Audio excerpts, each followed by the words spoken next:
வணக்கம். இந்த வீடியோல நாம பார்க்க போறது, தமிழ்நாடு அரசு தமிழ்நாட்டு மக்களுக்காக பொங்கல் பரிசு தொகுப்பு வழங்கி அரசாணை வெளியிட்டிருக்காங்க. அத பத்தின டீட்டெயில் தான் வந்து இந்த வீடியோல பார்க்க போறோம். 2026ஆம் ஆண்டுக்கான பொங்கல் பரிசு தொகுப்பு யார் யாருக்கெல்லாம் கிடைக்கும்னு பார்த்தோம்னா, அரிசி பெறும் குடும்ப அட்டைதாரர்கள் மற்றும் இலங்கை தமிழர் மறுவாழ்வு முகாம்களில் வசிக்கும் குடும்பங்களுக்கு பொங்கல் பரிசு தொகுப்பு வழங்கி அரசாணை வெளியிட்டிருக்காங்க. இதுல பார்த்தோம்னா, சர்க்கரை குடும்ப அட்டைதாரர்களுக்கு இந்த பொங்கல் பரிசு தொகுப்பு வந்து கிடைக்காது.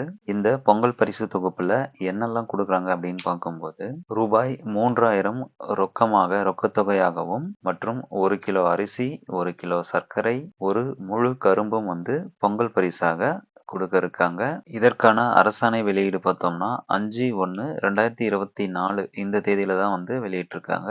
இதுல மொத்தம் 2,22,91,710 எண்ணிக்கையிலான அரிசி குடும்ப அட்டைகளுக்கு வந்து இந்த பொங்கல் பரிசு வழங்குறாங்க. இதற்கான நிதி பார்த்தோம்னா, இந்த பொங்கல் பரிசு தொகுப்புக்கான நிதி சுமார் 248.66 கோடி வந்து நிதி ஒதுக்கீடு செஞ்சிருக்காங்க.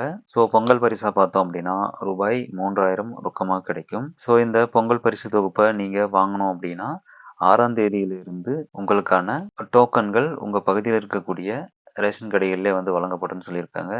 அந்த டோக்கன்ல பார்த்தோம் அப்படின்னா உங்களுக்கு எந்த தேதியில உங்களுக்கான பொங்கல் பரிசு தொகுப்பு கிடைக்கும் அப்படின்ற டீட்டெயில்ஸ் எல்லாம் வந்து கொடுத்துருப்பாங்க. அந்த தேதியில போயிட்டு நீங்க உங்களுக்கான பரிசு தொகுப்பை நீங்க வாங்கிக்கலாம். 6 மற்றும் 7ஆம் தேதிகள்ல உங்களுக்கான டோக்கன்கள் வழங்கப்படும் அப்படின்ற மாதிரி சொல்லியிருக்காங்க.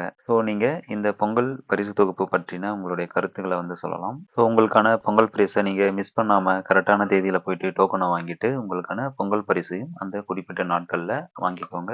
தேங்க்யூ.